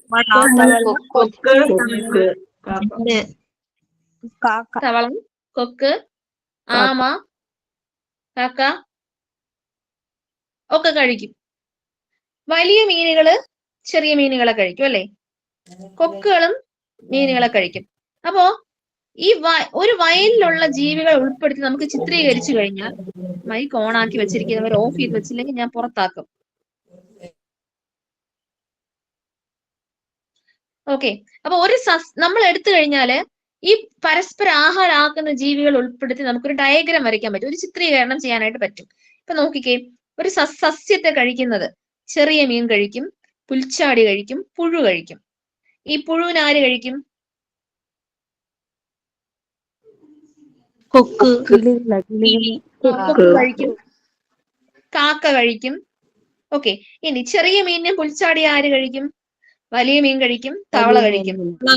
ആ, ഈ വലിയ മീനിനെയും തവള ആർക്ക് കഴിക്കാം? കൊക്കിന് കഴിക്കാം. അപ്പൊ നമുക്ക് പരസ്പരമുള്ള ഈ ഒരു ബന്ധത്തിൽ നമുക്ക് എന്ത് ചെയ്യാം? ഒരു ചിത്രീകരണം ആക്കാനായിട്ട് പറ്റുമല്ലേ? ഇപ്പൊ നോക്കിക്കേ, ഇവിടെ നോക്കിക്കേ, ആഹാരത്തിനായിട്ട് ജീവികൾ പരസ്പരം ആശ്രയിക്കുന്നുണ്ട്. നമുക്കറിയാം, ആ ചിത്രീകരണം നോക്കിയാൽ അറിയാം. പുല്ല് തിന്നുന്നത് എന്താ? മൊയല് കഴിക്കുന്നുണ്ട്, ഉറുമ്പ് കഴിക്കുന്നുണ്ട്, പിന്നെ ഒരു ഒച്ചു കഴിക്കുന്നുണ്ട്. ഇനി നോക്കിക്കേ, ആ മൊയ്യലിന് ആര് കഴിക്കുന്നുണ്ട്? കുറുനരി കഴിക്കുന്നുണ്ട്, കുറുക്കൻ കഴിക്കുന്നുണ്ട്, ഫോക്സ് കഴിക്കുന്നുണ്ട്. ഇൻസെക്ടിനെ ആര് കഴിക്കുന്നുണ്ട്? ഓൾ കഴിക്കുന്നുണ്ട്. ഇനി ഈ ഓളിന് ആര് കഴിക്കുന്നുണ്ട്? അതിനെ വീണ്ടും ഫോക്സ് കഴിക്കുന്നുണ്ട്. അതുപോലെ തന്നെ പരുന്തും കഴിക്കുന്നുണ്ട്. പരസ്പരം കണക്ട് ചെയ്തിട്ടുണ്ട് അല്ലെ? എല്ലാം പുല്ലിൽ നിന്നാണ് തുടങ്ങിയത്. അപ്പം ആഹാരത്തിനായിട്ട് എന്ത് ചെയ്യുന്നുണ്ട്? പരസ്പരം ആശ്രയിക്കുന്നു. ഇപ്പൊ നമ്മൾ തന്നെ എടുത്തേ, നമ്മൾ ആഹാരമൊക്കെ എന്ത് ചെയ്യും? നമ്മൾ സസ്യാഹാരം കഴിക്കും, പിന്നെ ജന്തുക്കളെ, കോഴിയെ കഴിക്കും, ആടിനെ കഴിക്കും അല്ലെ? അങ്ങനെയുള്ള പരസ്പരം നമ്മൾ എന്ത് ചെയ്യുന്നുണ്ട്? ആശ്രയിക്കുന്നുണ്ട്. ഇപ്പോ ഒരു സസ്യം മാൻ കഴിക്കുന്നു, മാനിനെ സിംഹം കഴിക്കുന്നു, സിംഹത്തിന് ആര് കഴിക്കും? പരുന്ത്, സിംഹത്തിനെ പരുന്ത് കഴിക്കും. സിംഹം മരിച്ചു കഴിയുമ്പോൾ സിംഹത്തിന് പരുന്ത് കഴിക്കും. ഇനി മുയല്, കഴുകൻ കഴിക്കും. സസ്യം മുയലിനെ കുറുക്കൻ കഴിക്കുന്നു, കുറുക്കൻ ഒരു കടുവ കഴിക്കുന്നു. കടുവ ആര് കഴിക്കും? അടുത്തൊരു ജീവി കഴിക്കും. അപ്പൊ ആഹാരത്തിന് വേണ്ടിയിട്ട് പരസ്പരം എന്ത് ചെയ്യുന്നുണ്ട്? ജീവികള് ആശ്രയിക്കുന്നുണ്ട്. ജീവികൾ പരസ്പര ബന്ധം, ഈ ഒരു പരസ്പര ബന്ധത്തെ ആഹാര ശൃംഖലാ ജാലം, ഫുഡ് വെബ് എന്നാണ് പറയുന്നത്. ആഹാരത്തിനായിട്ട് പരസ്പരം ജീവികൾ ആശ്രയിക്കുന്നുണ്ട്. ജീവികളുടെ ഈ പരസ്പര ബന്ധത്തെ എന്ത് പറയുന്നു? ആഹാര ശൃംഖലാ ജാലം എന്ന് പറയുന്നു. ആഹാര ശൃംഖലാ ജാലം, ഫുഡ് വെബ് എന്ന് പറയുന്നു. ഇപ്പൊ ഒരു ആഹാര ശൃംഖലാ ജാലം തന്നിട്ടുണ്ട്. ഒന്നാമത്തെ ചിത്രത്തിനകത്ത് ഒരു ആഹാര ശൃംഖലാ ജാലം തന്നിട്ടുണ്ട്, കണ്ടല്ലോ. ഇവിടെ നോക്കിക്കഴിഞ്ഞാൽ പുല്ല് പുഴു തിന്നുന്നുണ്ട്, പുൽച്ചാടി കഴിക്കുന്നുണ്ട്, അണ്ണാൻ കഴിക്കുന്നുണ്ട്. ഈ പുഴുവിനെ ആര് തിന്നുന്നുണ്ട്? കോഴി തിന്നുന്നുണ്ട്. ഈ കോഴിയെ കുറുക്കൻ കഴിക്കുന്നുണ്ട്, ഈ കുറുക്കനെ കഴുകൻ കഴിക്കുന്നുണ്ട്. അതുപോലെ തന്നെ ഈ പുല്ല് തിന്ന അണ്ണാനെ ആരൊക്കെ കഴിക്കുന്നുണ്ട്? കുറുക്കൻ കഴിക്കുന്നുണ്ട്, പൂച്ച കഴിക്കുന്നുണ്ട്, പാമ്പും കഴിക്കുന്നുണ്ട്. ഇനി പുൽച്ചാടിനെ തവള കഴിക്കുന്നുണ്ട്, തവളേനെ പാമ്പ് കഴിക്കുന്നുണ്ട്. ഈ പാമ്പിനെയും കഴുകൻ കഴിക്കുന്നുണ്ട്, പൂച്ചയും കഴുകൻ കഴിക്കുന്നുണ്ട് അല്ലെ? അപ്പം പരസ്പരം കണക്ട് ചെയ്തിട്ടുള്ള പലതരം ആഹാര ബന്ധങ്ങളുണ്ട്. നമുക്കിതിനെ ഓരോന്നായിട്ട് എടുത്തെഴുതാൻ പറ്റത്തില്ലേ? ഇപ്പൊ അവിടെ ഒരെണ്ണം ഉണ്ട്, പുഴു, കോഴി, കുറുക്കൻ, കഴുകൻ, ഇങ്ങനെ കൊടുത്തിട്ടുണ്ട്. ഇതില് മറ്റേതെങ്കിലും ഒരു ബന്ധം ഒരാള് പറഞ്ഞേ, ആദ്യമായി കൊണാക്കുന്ന ആള് പറഞ്ഞേ, മറ്റേതെങ്കിലും ഒരു ബന്ധം ഈ ചിത്രത്തിൽ നിന്ന് പറഞ്ഞേ. ഒരാള് പറയണേ.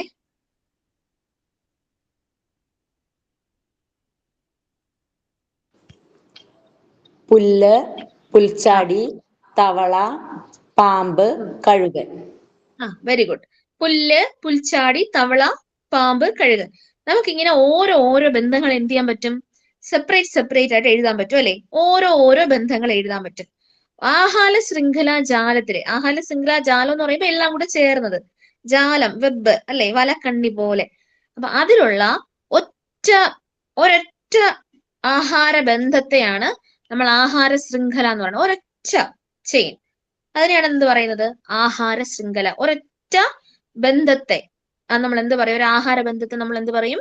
ആഹാര ശൃംഖല എന്ന് പറയും. ജാലം എന്ന് പറയുമ്പോൾ ഒത്തിരി കാണും. ഇപ്പൊ നമ്മൾ ആദ്യം പറഞ്ഞതുപോലെ ജാലമായിട്ട് തന്നെ കാണും. അതിൽ നിന്നും ഒരു ആഹാര ബന്ധത്തെ എടുത്തെഴുതി കഴിഞ്ഞാൽ നമ്മൾ അതിനെ എന്ത് പറയും? ആഹാര ശൃംഖല, ഫുഡ് ചെയിൻ എന്ന് പറയും. ഇപ്പൊ ഒരു ഫുഡ് ചെയിൻ കൊടുത്തിട്ടുണ്ട്. പുല്ല്, പുൽച്ചാടി, തവള, പാമ്പ്, കഴുകൻ, ബാക്ടീരിയ അല്ലെങ്കിൽ ഫംഗി, ഡികമ്പോസേഴ്സ്. ഓക്കെ, ഇനി നമ്മൾ ഇനി പഠിക്കാൻ പോകുന്നതൊക്കെ ഇമ്പോർട്ടന്റ് ആണ്.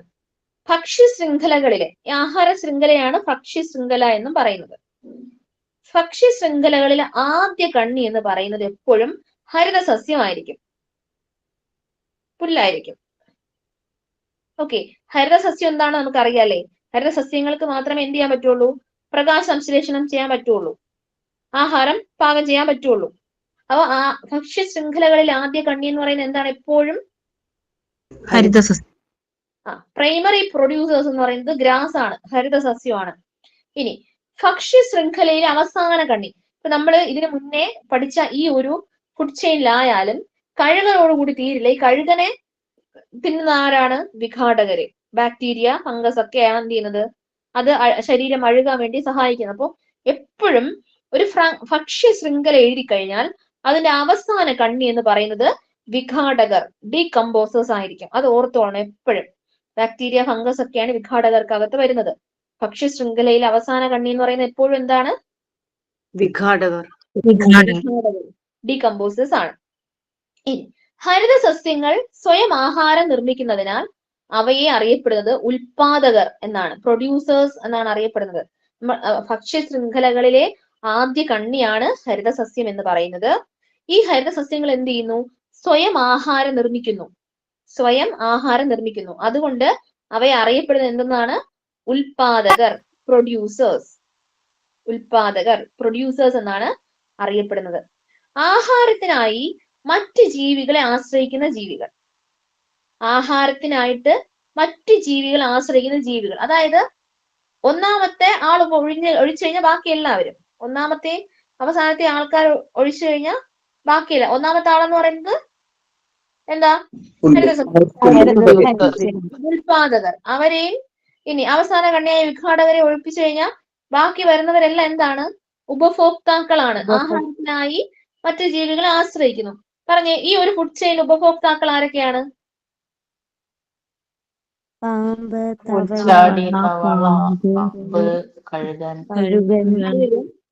ഇതെല്ലാം ഈ ഒരു ഫുഡ് ചെയിനിലുള്ള ഉപഭോക്താക്കളാണ്, കൺസ്യൂമേഴ്സ് ആണ്. അപ്പോ ആഹാരത്തിനായി മറ്റു ജീവികളെ ആശ്രയിക്കുന്ന ജീവികളെ എന്ത് പറയുന്നു? ഉപഭോക്താക്കൾ. ഹരിത സസ്യങ്ങൾ സ്വയം ആഹാരം പാകം ചെയ്യുന്നതുകൊണ്ട് അവരെ ഉൽപാദകരെന്ന് പറയുന്നു. ഭക്ഷ്യ ശൃംഖലയിൽ അവസാന കണ്ണിയാണ് വിഘാടകരെന്ന് പറയുന്നത്. ആദ്യ കണ്ണി ഹരിത സസ്യമാണ്. ഇനി ആഹാരത്തിനായി നേരിട്ട് സസ്യങ്ങളെ ആശ്രയിക്കുന്നവര്, അതായത് സസ്യാഹാരികൾ, സസ്യത്തെ ആഹാരമാക്കുന്ന എല്ലാവരും. ആഹാരത്തിനായിട്ട് നേരിട്ട് ആദ്യം സസ്യാഹാരമാണ് കഴിക്കും. നമ്മള് വെജിറ്റേറിയൻസ് ആണ് കഴിക്കുന്നതെങ്കിൽ നമ്മള് അതിന് ഉപഭോക്താക്കൾ എന്ന് വേണമെങ്കിൽ പറയാം, അല്ലെ? അല്ലെങ്കിൽ മാന്, മുയല്, ഇവരൊക്കെ എന്താ കഴിക്കുന്നേ? പുഴു, പുൽച്ചാടി, ഇവരൊക്കെ എന്താ കഴിക്കുന്നേ?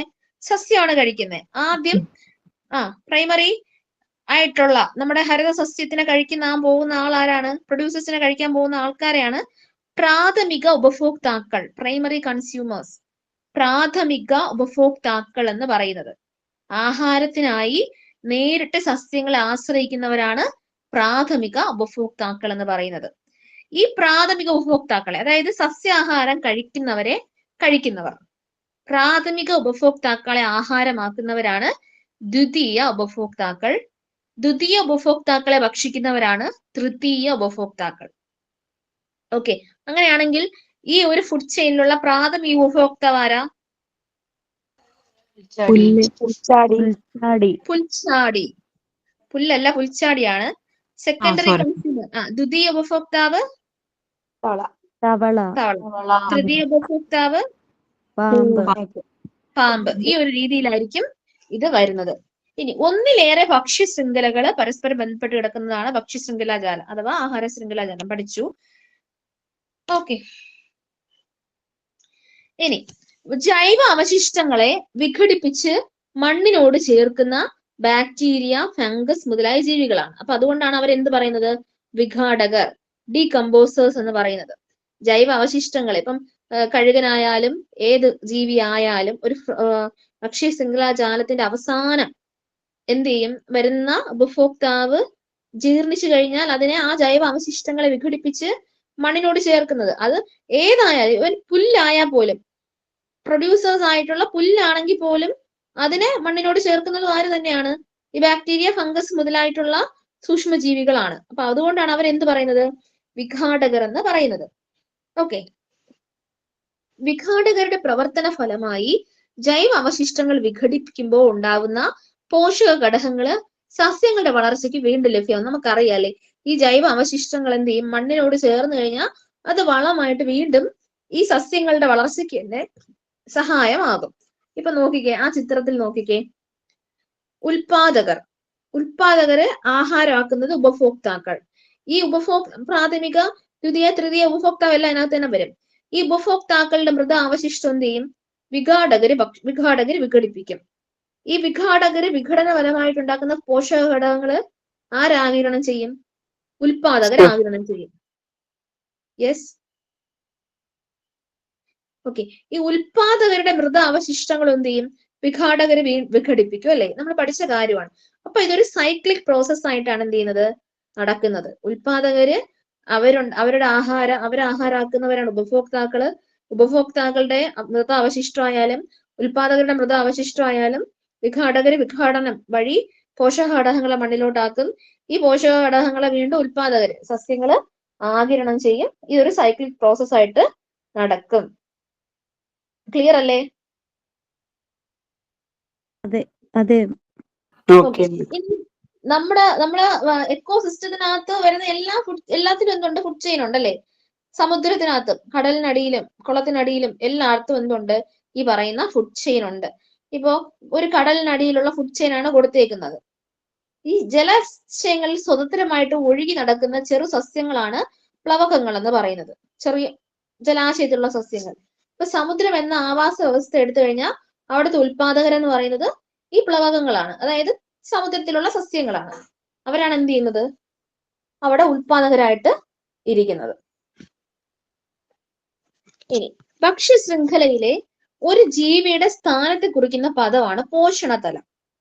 ഭക്ഷ്യ ശൃംഖലയിലെ ഒരു ജീവി എവിടെയാണ് വരുന്നത്, അല്ലെങ്കിൽ ഒന്നാമതാണോ രണ്ടാമതാണോ മൂന്നാമതാണോ എന്നതിനെ കുറിക്കുന്നതാണ് പോഷണതലം എന്ന് പറയുന്നത്.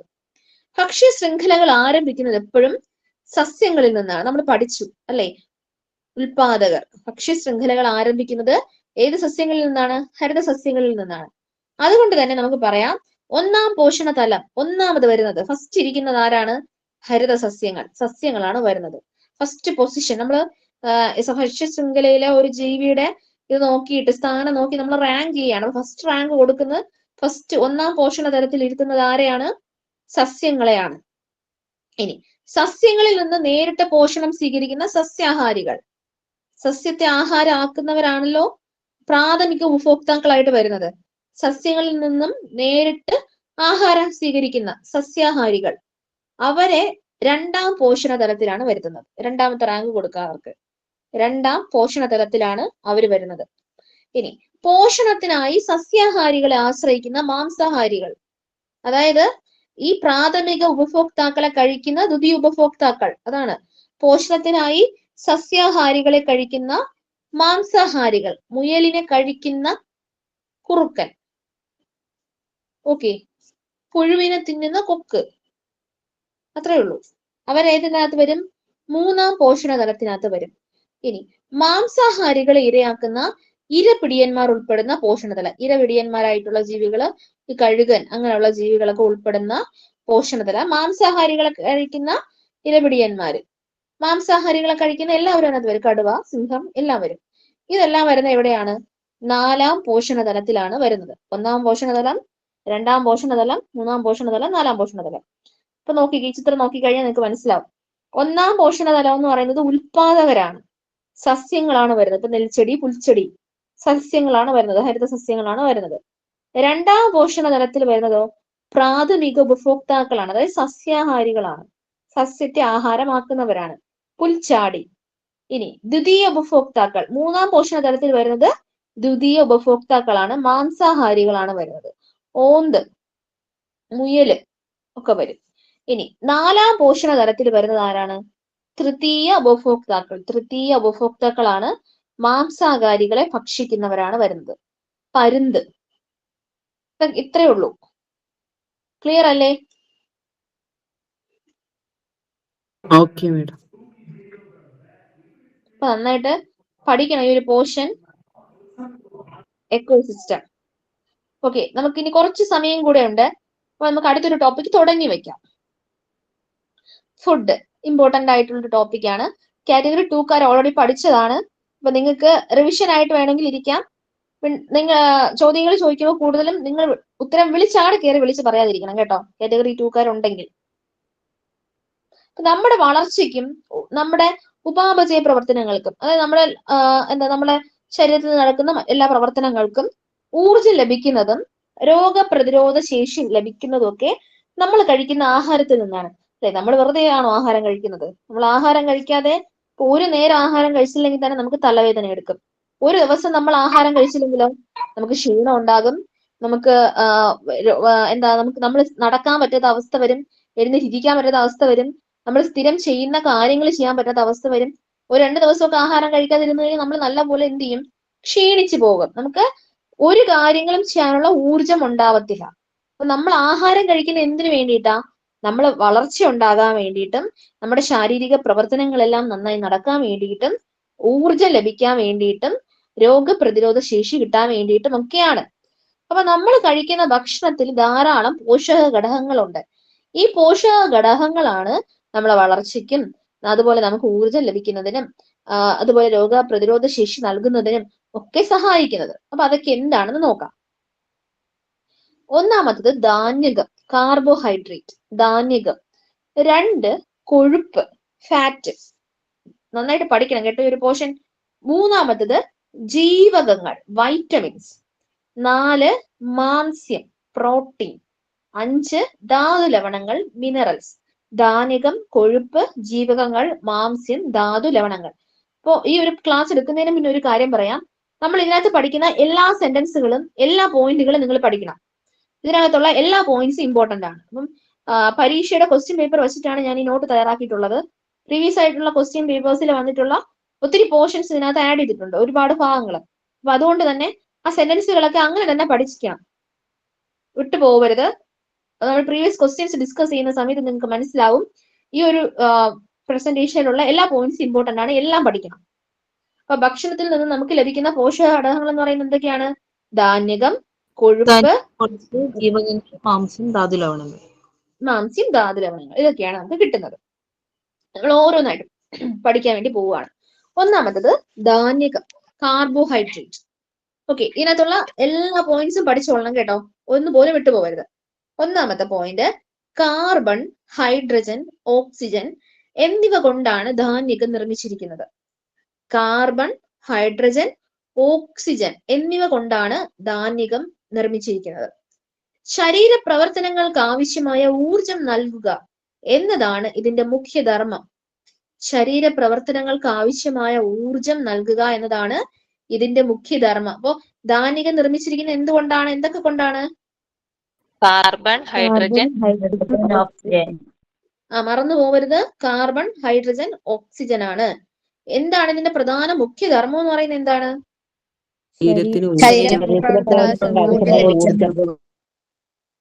നമ്മൾ നമ്മളിപ്പോ ഡയറ്റ് ഒക്കെ ചെയ്യുന്നവർ പറയുമല്ലോ, കാർബോഹൈഡ്രേറ്റ് കട്ട് ചെയ്യണം, ചോറ് കട്ട് ചെയ്യണം എന്നുള്ളത്. അപ്പൊ നമ്മൾ ഈ ചോറൊക്കെ കഴിച്ചുകൊണ്ടിരിക്കുന്ന ആള് പെട്ടെന്ന് ചോറ് കട്ട് ചെയ്യുമ്പോൾ ഭയങ്കര തലവേദന, ഒരു എനർജി ഇല്ല, വയ്യായിക പോലെയൊക്കെ തോന്നുന്നത് എന്തുകൊണ്ടാ? നമ്മൾ കഴിക്കുന്ന ഈ കാർബോഹൈഡ്രേറ്റ്, ഈ ചോറിൽ നിന്നുമാണ് നമുക്ക് എന്ത് കിട്ടുന്നത്? ഊർജം കിട്ടുന്നത്, എനർജി കിട്ടുന്നത്. അതുകൊണ്ടാണ് നമുക്ക് ചോറ് കഴിക്കാതിരിക്കുമ്പോൾ, നമ്മുടെ പ്രധാന ഭക്ഷണമാണ് ചോറ്, അതുകൊണ്ടാണ് ഞാനത് പറഞ്ഞത്. അല്ലെങ്കിൽ ഈ മധുരം ആയിട്ടുള്ള സാധനങ്ങളൊക്കെ നമ്മൾ കഴിക്കാണ്ടിരിക്കുമ്പോൾ നമുക്ക് ഭയങ്കരമായ ക്ഷീണമൊക്കെ അനുഭവപ്പെടുന്നത്. അപ്പൊ ഓക്കെ, അപ്പൊ ശരീരത്തിന് ആവശ്യമായ ഊർജ്ജം നൽകുക ശരീര പ്രവർത്തനങ്ങൾക്ക്. അന്നജം, പഞ്ചസാര, ഗ്ലൂക്കോസ്, സെല്ലുലോസ് എന്നിവ ധാന്യങ്ങളുടെ വിവിധ രൂപങ്ങളാണ്. ധാന്യങ്ങളുടെ വിവിധ രൂപങ്ങളാണ് അന്നജം, പഞ്ചസാര, ഗ്ലൂക്കോസ്, സെല്ലുലോസ്. ഏതൊക്കെയാണ്? അന്നജം, പഞ്ചസാര, ഗ്ലൂക്കോസ്, സെല്ലുലോസ്. ധാന്യങ്ങള്, കിഴങ്ങ് വർഗ്ഗങ്ങള് ഇവയിൽ ധാരാളമായിട്ട് അന്നജ രൂപത്തിൽ ധാന്യകം അടങ്ങിയിട്ടുണ്ട്. ധാന്യങ്ങള് ഗോതമ്പ്, അതുപോലെ റാഗി, കിഴങ്ങ് വർഗ്ഗങ്ങള്, കപ്പ, മരിച്ചീനി, രണ്ടും ഒന്ന് തന്നെയാണ്. കപ്പയും മരിച്ചീനി ഒന്ന് തന്നെയാണ്. ഉരുളക്കിഴങ്ങ് തുടങ്ങിയുള്ള കിഴങ്ങ് വർഗ്ഗങ്ങളിലൊക്കെ ധാരാളമായിട്ട് അന്നജ രൂപത്തിൽ ധാന്യകം അടങ്ങിയിട്ടുണ്ട്. രണ്ടാമതാണ് മാംസ്യം, പ്രോട്ടീൻ. മാംസ്യം ശരീര നിർമ്മിതിക്കും വളർച്ചയ്ക്കും സഹായകമായ പ്രധാന ആഹാര ഘടകമാണ് പ്രോട്ടീൻ. അപ്പൊ ഇതിന്റെ മുഖ്യ ധർമ്മം എന്ന് പറയുന്നത് ശരീര നിർമ്മിതി, വളർച്ച. പ്രോട്ടീൻ ശരീര നിർമ്മിതിക്കും വളർച്ചയ്ക്കും. അതുകൊണ്ടാണ് കൊച്ചു കുട്ടികൾക്കൊക്കെ മുട്ടയൊക്കെ കൊടുക്കണം, പാലൊക്കെ കൊടുക്കണം എന്ന് പറയുന്നത്. കാര്യം നല്ല രീതിയിൽ വളരാൻ വേണ്ടിയിട്ട്. ശരീര നിർമ്മിതിക്കാണ് സ്കൂളിലെ കുട്ടികൾക്ക് മുട്ടയും പാലും ഒക്കെ കൊടുക്കുന്നത്.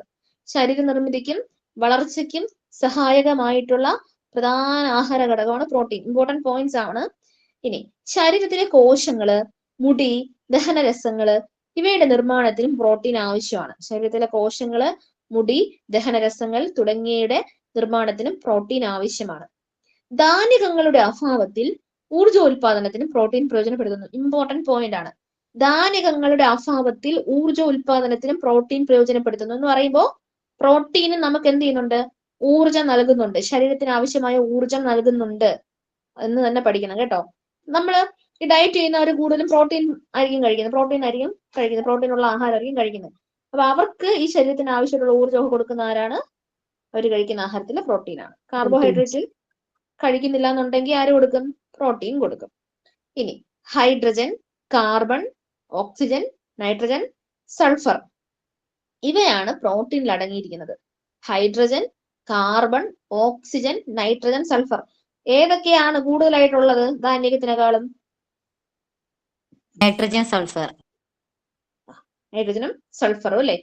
Hydrogen, carbon, oxygen, nitrogen, sulphur ഇവയാണ് പ്രോട്ടീനിൽ അടങ്ങിയിട്ടുള്ളത്. ഇനി ഈ അമിനോ ആസിഡ്സ് ആണ് ഇതിന്റെ ലഘു ഘടകങ്ങൾ. നമ്മളവിടെ അന്നജം, ഗ്ലൂക്കോസ് എന്നൊക്കെ പറഞ്ഞ പോലെ അമിനോ ആസിഡുകളാണ് പ്രോട്ടീനിലെ ലഘുഘടകങ്ങൾ എന്ന് പറയുന്നത്. ഇനിയുള്ളത് ഒരാളുടെ ശരീരഭാരത്തിനനുസരിച്ച് 1 കിലോഗ്രാമിന് 1 ഗ്രാം എന്ന തോതിൽ പ്രോട്ടീൻ ഓരോ ദിവസവും ഭക്ഷണത്തിൽ നിന്ന് ലഭിക്കണം. ഇപ്പോ 10 കിലോ ഉള്ള ഒരാള് എത്ര ഗ്രാം പ്രോട്ടീൻ ഒരു ദിവസം കഴിക്കണം? 10 ഗ്രാം. ഇപ്പൊ ഓരോ ദിവസത്തെ കാര്യം ഒരു നേരത്തെ. ഇപ്പൊ ഒരാൾക്ക് 50 കിലോ ആണ് ഒരാളുടെ വെയിറ്റ് എങ്കിൽ ഒരു ദിവസം എത്ര ഗ്രാം പ്രോട്ടീൻ കിട്ടണം? 50 ഗ്രാം പ്രോട്ടീൻ കിട്ടണം. അപ്പൊ ശരിയായ വളർച്ചയ്ക്കും ശരീര നിർമ്മിതിക്കും ഒക്കെ 50 ഗ്രാം പ്രോട്ടീൻ കിട്ടണം. അപ്പൊ നിങ്ങളുടെ വെയിറ്റ് അനുസരിച്ച് ഒരു ദിവസം എത്ര ഗ്രാം പ്രോട്ടീൻ നിങ്ങൾ കഴിക്കണമെന്നുള്ളത് നിങ്ങൾക്ക് മനസ്സിലായിട്ടുണ്ടാവും. പ്രോട്ടീൻ കുറയുന്നത് വളർച്ച മുരടിക്കുന്നതിന് കാരണമാകും. കാരണം ആകും. പ്രോട്ടീന്റെ അഭാവം മൂലമുണ്ടാകുന്ന ഒരു രോഗമാണ് കോശിയോർക്കർ. ഇമ്പോർട്ടന്റ് ആണ്, ചോദിക്കാറുണ്ട്. പ്രോട്ടീന്റെ അഭാവം മൂലം ഉണ്ടാവുന്ന ഒരു രോഗമാണ് കോശിയോർക്കർ എന്ന് പറയുന്നത്.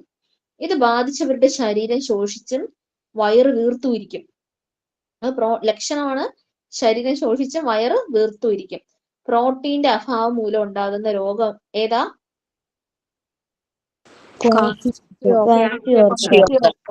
കോശിയോർക്കർ ചോദിക്കുന്നതാണ് കേട്ടോ. നമ്മള് കാർബോഹൈഡ്രേറ്റ് പഠിച്ചു, പിന്നെ എന്ത് പഠിച്ചു?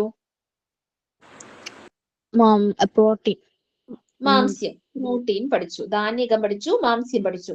അടുത്തതാണ് കൊഴുപ്പ്, ഫാറ്റ്. കൊഴുപ്പ് നമ്മുടെ ശരീരത്തില് കുറഞ്ഞ അളവിൽ ആവശ്യമായ ആഹാര ഘടകങ്ങളിൽ ഒന്നാണ് കൊഴുപ്പ്.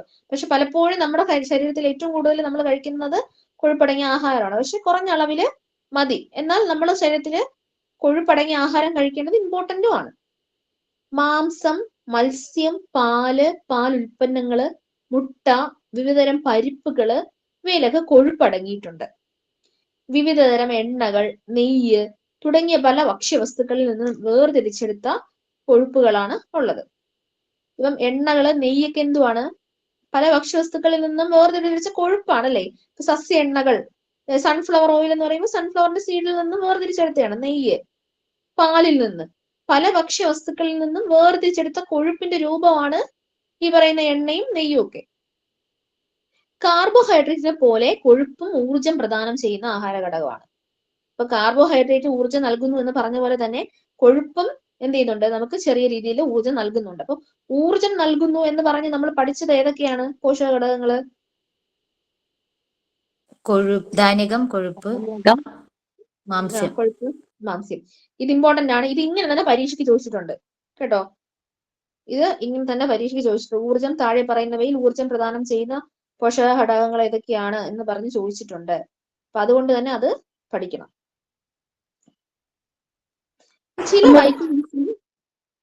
ചില വൈറ്റമിൻസ് കൊഴുപ്പിൽ മാത്രമേ ലയിക്കുള്ളൂ. കൊഴുപ്പിൽ ലയിക്കുന്ന വൈറ്റമിൻസും ഉണ്ട്, ജലത്തിൽ ലയിക്കുന്ന വൈറ്റമിൻസ് ഉണ്ട്. ഇതിൽ ഏറ്റവും കൂടുതലും കൊഴുപ്പിൽ ലയിക്കുന്ന വൈറ്റമിൻസ് ആണെന്ന് നമുക്ക് വേണമെങ്കിൽ പറയാം. ചില വൈറ്റമിൻസ് കൊഴുപ്പിൽ മാത്രമേ എന്ത് ചെയ്യുള്ളൂ? ലയിക്കുള്ളൂ. അപ്പൊ അതുകൊണ്ട് ആ വൈറ്റമിൻസ് നമ്മുടെ ശരീരത്തിന് കിട്ടണമെങ്കിൽ നമ്മൾ എന്ത് ചെയ്യണം? ഭക്ഷണത്തിൽ കൊഴുപ്പ് ഉൾപ്പെടുത്തിയിരിക്കണം. അപ്പൊ കൊഴുപ്പുള്ള ആഹാരം കുറഞ്ഞ അളവിൽ മതി. അത് നമ്മൾ കഴിച്ചാൽ മാത്രമേ എന്ത് ചെയ്യുള്ളൂ? നമ്മൾ കഴിക്കുന്ന ആഹാരത്തിലുള്ള വൈറ്റമിൻസ് നമ്മുടെ ശരീരത്തിന് കിട്ടുള്ളൂ. ഈ കൊഴുപ്പിൽ മാത്രമേ ലയിച്ച് അലിഞ്ഞു ചേർന്ന് നമ്മുടെ ശരീരത്തിനോട്ട് എത്തുള്ളൂ. കൊഴുപ്പിന്റെ ഒരു രൂപമാണ് കൊളസ്ട്രോൾ എന്ന് പറയുന്നത്. കൊഴുപ്പിന്റെ ഒരു രൂപമാണ് കൊളസ്ട്രോൾ എന്ന് പറയുന്നത്. ഭക്ഷണത്തിൽ നിന്ന് ലഭിക്കുന്നത് കൂടാതെ ശരീരം സ്വയം കൊളസ്ട്രോൾ നിർമ്മിക്കുന്നുണ്ട്. കൊളസ്ട്രോൾ അധികമായി കഴിഞ്ഞാൽ അത് രക്തക്കുഴലുകളുടെ ഭിത്തിയിൽ പറ്റിപ്പിടിച്ച് രക്തത്തിന്റെ ഒഴുക്കിനെയൊക്കെ തടസ്സപ്പെടുത്തും. അപ്പൊ അത് ഹൃദ്രോഗങ്ങൾക്ക് കാരണമാകും. അതുകൊണ്ട് കൊഴുപ്പടങ്ങിയ ഭക്ഷണം കൂടുതൽ കഴിക്കുന്നത് ഗുണകരമല്ല. നമ്മുടെ കൊഴുപ്പിന്റെ ഒരു രൂപമാണ് കൊളസ്ട്രോൾ. ഭക്ഷണത്തിൽ നിന്ന് കൂടാതെ ശരീരവും കൊഴുപ്പ് നിർമ്മിക്കുന്നുണ്ട്. അതുകൊണ്ടാണ് പറയുന്നത് എന്ത് ചെയ്യരുത്? ശരീരത്തില് ഒട്ടിപ്പിടിച്ച് കൊഴുപ്പ് കൂടുതൽ ഒട്ടിപ്പിടിച്ച് നമുക്ക് ഹൃദ്രോഗങ്ങളൊക്കെ ഉണ്ടാകും, ഒരുപാട് അസുഖങ്ങൾ ഉണ്ടാകും. അതുകൊണ്ട് കൊഴുപ്പടങ്ങിയ ആഹാരം ഒരുപാട് കഴിക്കുന്നത് ദോഷം എന്ന് പറയുന്നത് അതുകൊണ്ടാണ്. അടുത്താണ് വൈറ്റമിൻസ്. ഓക്കെ, വൈറ്റമിൻസ് ജസ്റ്റ് നമുക്ക് ഇൻട്രൊഡക്ഷൻ പറഞ്ഞ് നിർത്താം. വൈറ്റമിൻസ് ജീവകങ്ങൾ. ശരിയായ ആരോഗ്യത്തിനും സുഗമമായ ശാരീരിക പ്രവർത്തനങ്ങൾക്കും ഒഴിച്ചുകൂടാനാവാത്ത ആഹാര ഘടകങ്ങളാണ് വൈറ്റമിൻസും ധാതു ലവണങ്ങളും. അപ്പൊ നമ്മുടെ ശരീരത്തില് ശരിയായിട്ടുള്ള ആരോഗ്യത്തിനും സുഗമമായിട്ടുള്ള ശാരീരിക പ്രവർത്തനങ്ങൾക്കും എന്ത് വേണം? വൈറ്റമിൻസും ധാതു ലവണങ്ങളും അത്യാവശ്യമാണ്. ഇവ കുറഞ്ഞ അളവിൽ മതി നമ്മുടെ ശരീരത്തിന്. കുറഞ്ഞ അളവില് ഇപ്പൊ നമ്മുടെ കണ്ണിന്റെ ആരോഗ്യം, അതുപോലെ നമ്മുടെ എല്ലുകളുടെ ആരോഗ്യം, ഇതിനൊക്കെ നമുക്ക് വൈറ്റമിൻസ് വേണം. അപ്പൊ അതുകൊണ്ട് തന്നെ ഒഴിച്ചുകൂടാനാവാത്തതാണ്, കുറഞ്ഞ അളവിൽ മതി. പഴങ്ങൾ, പച്ചക്കറികൾ, പാല്, മുട്ട, ഇലക്കറികള് ഇവയൊക്കെ എന്ന് പറയുന്നത് ധാതുക്കളുടെയും മിനറൽസിന്റെയും വൈറ്റമിൻസിന്റെയും കലവറയാണെന്ന് പറയാം. പഴങ്ങള്, പച്ചക്കറികള്, പാല്, മുട്ട, ഇലക്കറികളൊക്കെ. ഇവിടെ ഒരു പ്രധാന ധർമ്മം എന്ന് പറയുന്നത് രോഗപ്രതിരോധ ശേഷി നൽകുന്നു. വൈറ്റമിൻസ് എന്ത് നൽകുന്നു?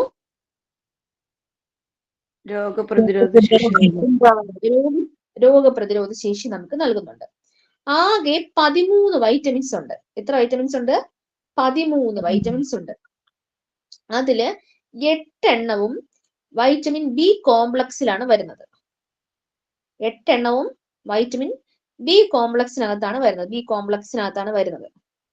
ഇനി മൊത്തം 13 ഉണ്ട്. 8 എണ്ണം വൈറ്റമിൻ ബി കോംപ്ലക്സിനകത്താണ് വരുന്നത്. വൈറ്റമിൻസിനെ രണ്ടായിട്ട് തരംതിരിച്ചിട്ടുണ്ട്. കൊഴുപ്പിൽ ലയിക്കുന്നവ, ജലത്തിൽ ലയിക്കുന്നവ. വൈറ്റമിൻസിനെ രണ്ടായിട്ട് തരംതിരിച്ചിട്ടുണ്ട്. ഏതൊക്കെയാണ്? കൊഴുപ്പിൽ ലയിക്കുന്നവ, ജലത്തിൽ ലയിക്കുന്നവ. കൊഴുപ്പിൽ ലയിക്കുന്നവയാണ് അഡക് എന്ന് പഠിക്കാം നമുക്ക്. അഡക്, ADE&K, ADE&K, അഡക്. AD vitamin A, vitamin D, vitamin E and vitamin K. അഡക്, കൊഴുപ്പിൽ ലയിക്കുന്നവ. ഇനി ബാക്കി വരുന്ന ബി കോംപ്ലക്സുകളും 8 ബി കോംപ്ലക്സുകളും സിയും ജലത്തിൽ ലയിക്കുന്നവയാണ്. അപ്പൊ കൊഴുപ്പിൽ ലയിക്കുന്ന വൈറ്റമിൻസ് ഏതൊക്കെയാ?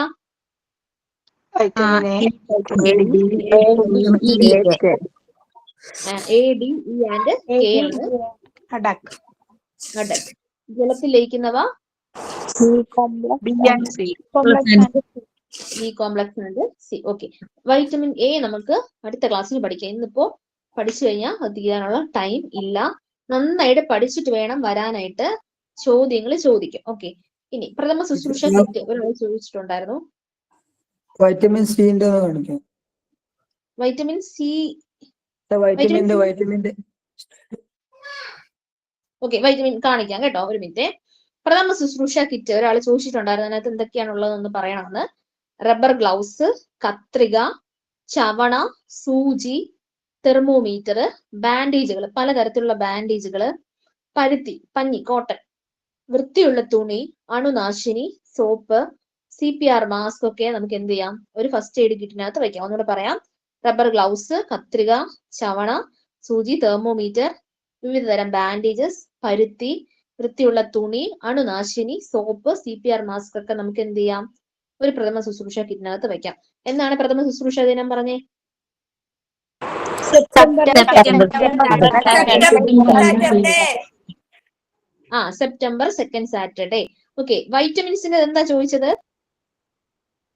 ഇതിന്റെ മുന്നത്തെ സ്ലൈഡ്. മുന്നത്തെ സ്ലൈഡ്. 1ാം വർഗ ഉത്തോലകങ്ങൾ നമ്മൾ ഇന്നലെ പഠിച്ചായിരുന്നല്ലോ. പറഞ്ഞേ, കോഡ് പറഞ്ഞേ, കോഡ്. ഒന്നാമനായ കപ്പിത്താന്റെ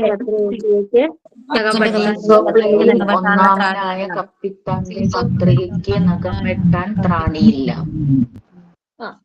ഇനി ഉദാഹരണങ്ങൾ പറഞ്ഞേ. 1ാം വർഗ ഉത്തോലകം.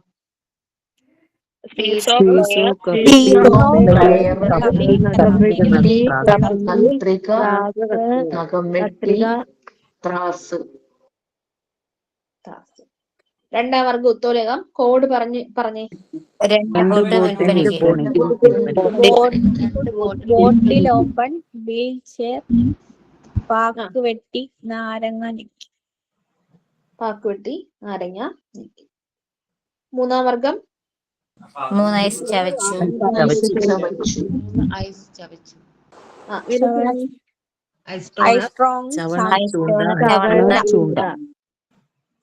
ചവണ, ചൂണ്ട. ഓക്കെ, അപ്പൊ ഇത്രയൊക്കെ ഉള്ളൂ. ഫോർസെപ്സ് ചവണ. ചവണ കേട്ടോ, ചവണയുടെ ഇംഗ്ലീഷിലാണ് ഫോർസെപ്സ് എന്ന് പറയുന്നത്. ക്ലാസ് കഴിഞ്ഞു. ഓക്കെ, നിങ്ങൾക്ക് അറിയാം